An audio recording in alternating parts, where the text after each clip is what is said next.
اچھا، اور جو پوچھا تھا انہوں نے حج کے کیا کیا فرائض ہیں؟ حج میں دو چیزیں لازمی ہیں جن کے بغیر حج کا تصور ہی نہیں. یہ شاہ صاحب کے منہ سے نکل گیا کہ مجازن اس کو قرآن نے بیت اللہ کہا ہے. ایک صورت کعبہ ہے، ایک حقیقت کعبہ ہے. صورت کعبہ یہ 4 دیواری ہے، حقیقت کعبہ اللہ کی ایک تجلی ہے. اسی لیے 120 رحمتیں ہر لمحے وہاں ہو رہی ہیں.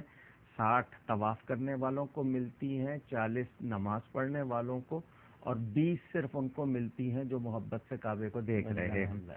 تو رحمت ہی رحمت ہے. یہ ذہن میں رہے. ایک تو احرام فرض ہے، بغیر احرام کے نہیں ہو.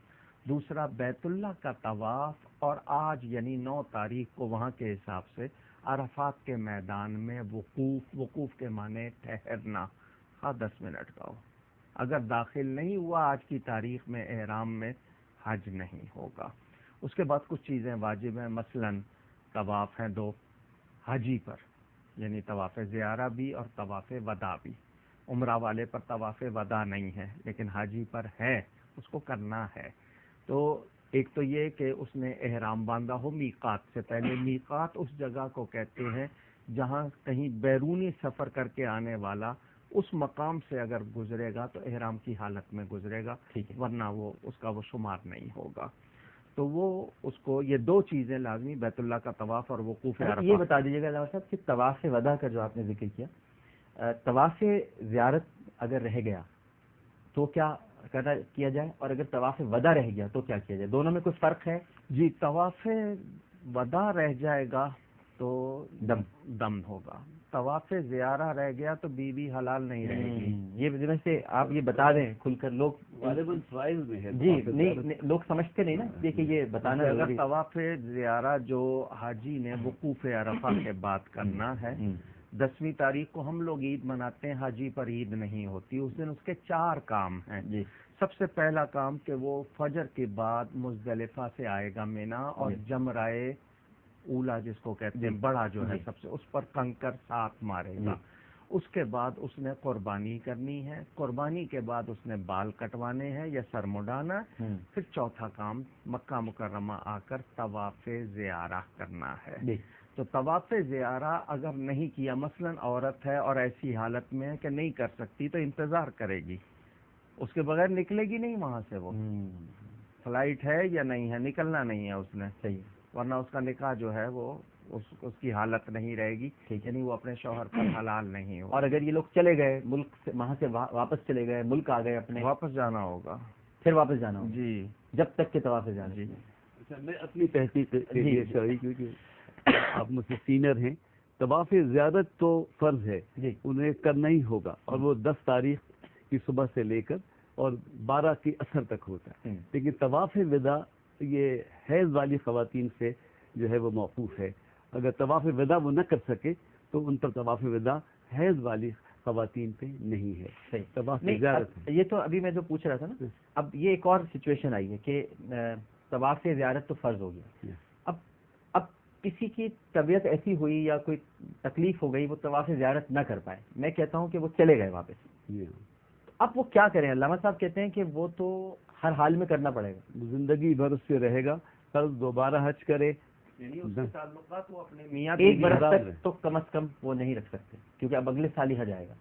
تو 1 برس تک تو وہ میاں بیوی والے تعلقات تو اور کوئی شرعی پیچیدگیاں تو نہیں پیدا؟ اس میں وہ نہیں، اس کے لیے وہ دن نہیں کہیں، اس کو فوراً واپس جانا ہے، وہاں جا کے وہ بھی کرنا ہے اور پھر اس کو دم. اچھا، یعنی اس کے لیے حج میں دیکھیں نا، یعنی اس کے لیے حج کا آنا ضروری نہیں، دوبارہ جا کر وہ طواف کرنا. بالکل ٹھیک ہے، بالکل صحیح. اچھا، دوسرا سوال ان کا یہ تھا کہ میں آپ سے بھی پوچھوں گا اور ان سے بھی، کہ یہ جو خطبے کا ذکر کیا تھا کہ حج اکبر کے موقع پر 2 خطبے جو انہوں نے فرمایا ہوتے ہیں، اور وہ آپ ذرا وضاحت کر دیں کہ حج اکبر کیا ہے. حج ویسے ہمارے حوالے سے جو حج کے ہم لغوی معنی، اپنے گھر سے مکہ مکرمہ اللہ کے گھر کے لیے نکلنا. ٹھیک ہے، لفظ حج اتنا کہ اپنے گھر سے سفر کر کے اللہ کے گھر مکہ مکرمہ جانے کے لیے سفر جو ہے وہ حج کہلاتا ہے. یہ لغوی معنی. پھر اس میں وہ ارکان شامل ہیں کہ 5 دن ہیں، 5 جگہیں ہیں جن پر وہ ارکان ادا کرنے ہیں. خطبے کا جہاں تک سوال ہے، یہ ایک کہاوت ہمارے ہاں عام ہے کہ عید اگر جمعہ کو آ جائے تو ہمارے ہاں جمعہ بھی عید ہے، اور اس دن عید آ جائے تو ڈبل عید ہو گئی. حج اس دن آ جائے تو اس کو حج اکبر کہتے ہیں. رسول پاک صلی اللہ علیہ وسلم نے جو حج ادا فرمایا تھا وہ 9 تاریخ جمعہ کے دن تھی. اس وجہ سے بھی، اور پھر سورہ توبہ میں یوم حج اکبر کا لفظ ذکر ہے. تو کچھ لوگ حج اکبر کی اصطلاح کو نہیں مانتے، شاید ان کا حج ہوتا ہی نہیں تو اکبر کہاں سے ہوگا. تو حج اکبر سے مراد عام طور پر یہ کہ جمعہ کے دن اگر 9 تاریخ آ گئی تو حج اکبر ہے، کیونکہ 2 چیزیں سعادتیں جمع ہو گئیں. جمعہ بھی عید ہے اور یوم عرفہ بھی عید ہے، تو 2 چیزیں جمع ہو گئیں تو یہ بڑا حج. اور پھر نسبت ہے رسول اللہ صلی اللہ علیہ وسلم کے اس حج سے. ویسے تو دل بدستاور کے حج اکبر است. اگر کسی کا دل جیت لیا ہے تو یہ سب سے بڑا حج ہے. دل فتح کرنا، جو آج کل ہمارے ہاں دل فتح کرنا تو کیا دل توڑے جاتے ہیں. اچھا، یہ جو کہاوت ہے کہ عید آ گئی جمعہ کے دن تو وہ حکومت پر یا بادشاہ پر بھاری، یہ شرعی مسئلہ نہیں ہے، لیکن یہ مسئلہ تھا اور اب بھی کسی صورت ہے. کیوں؟ یہ بتائیں. بادشاہ کو خود نماز پڑھانی ہوتی تھی.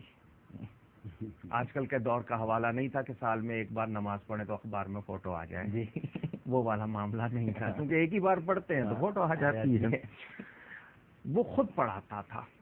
تو ہوتا یہ تھا کہ بادشاہ کو عوام کے سامنے جواب دہ ہونا پڑتا تھا، عمال کی شکایتیں بھی ہوتی تھیں. تو وہ 2 مرتبہ چونکہ عوام کے سامنے پیش ہوتا تھا تو اس پر وہ بھاری ہوتا تھا کہ 2 مرتبہ وہ جواب دہ ہے عوام کے سامنے. اس وجہ سے کہتے تھے کہ اس پہ یہ بھاری ہے. اچھا، اب کس لحاظ سے؟ اب تو بادشاہ نماز نہیں پڑھاتا تو اب 2 مرتبہ اس کے لیے جو دعا ہو رہی ہے تب تو بادشاہ بھاری ہے.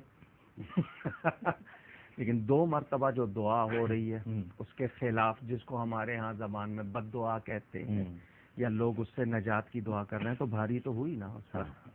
اب اس لحاظ سے ہے وہ انتظامی شرعی مسئلہ نہیں ہے کہ حکومت گر جائے گی یا یہ ایسی کوئی بات نہیں، لیکن یہ تھا کہ وہ 2 مرتبہ عوام کی عدالت میں پیش ہوتا تھا، اس لیے کہا جاتا. 2 خطبے ہیں. حضرت حقیقت یہ ہے کہ فضیلت سے مل جائے تو اس میں نقص کہاں سے ہوگا. اور 3 دن ہیں جن کا ذکر ہے، ایک شاہد ہے، ایک مشہود ہے، ایک موعود ہے.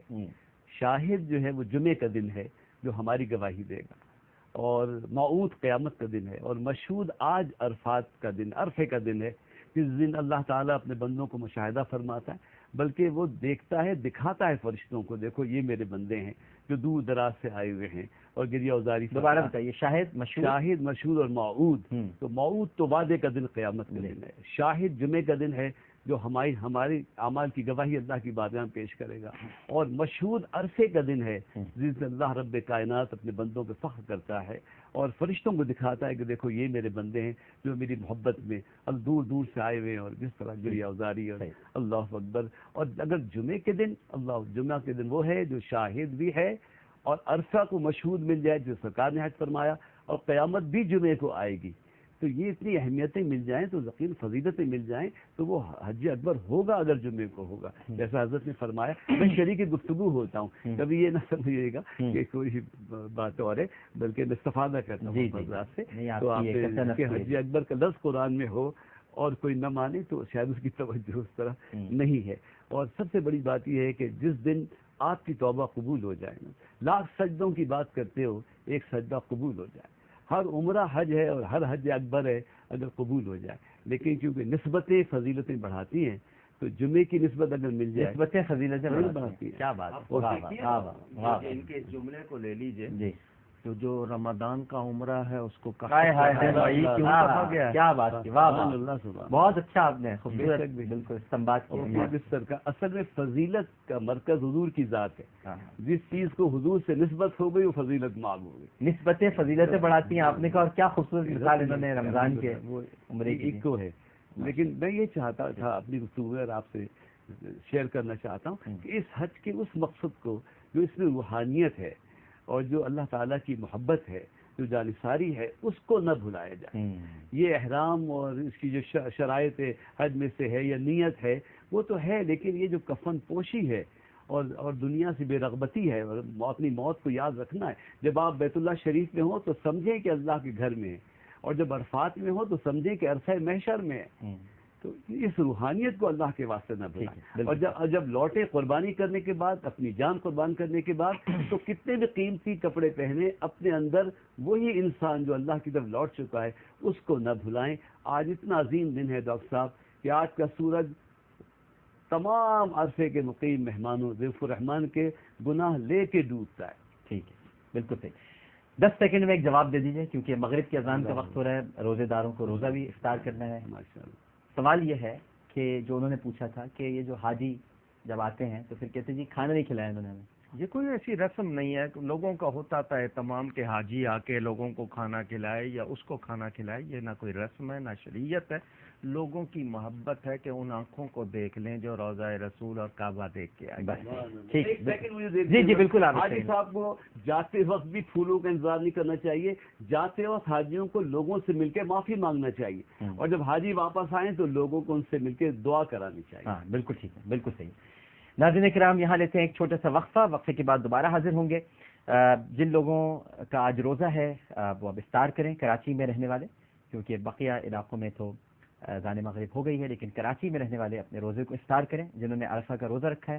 ایک وقفہ، وقفے کے بعد دوبارہ حاضر ہوں گے مکرم علی خان کے ساتھ. ایک پروگرام میں بہت شکر گزار ہوں علامہ کوکب نورانی کالوی صاحب آپ کا، علامہ حمزہ علی قاری صاحب کا. گفتگو میں کہیں کوئی غلطی ہوئی ہو اللہ کی بارگاہ میں توبہ کرتا ہوں، اور آپ کے ذریعے تمام ملت اسلامیہ کو حج اور عید کی مبارکباد پیش. آپ کو بھی بہت بہت مبارک ہو. ایک وقفہ. السلام علیکم ورحمۃ اللہ.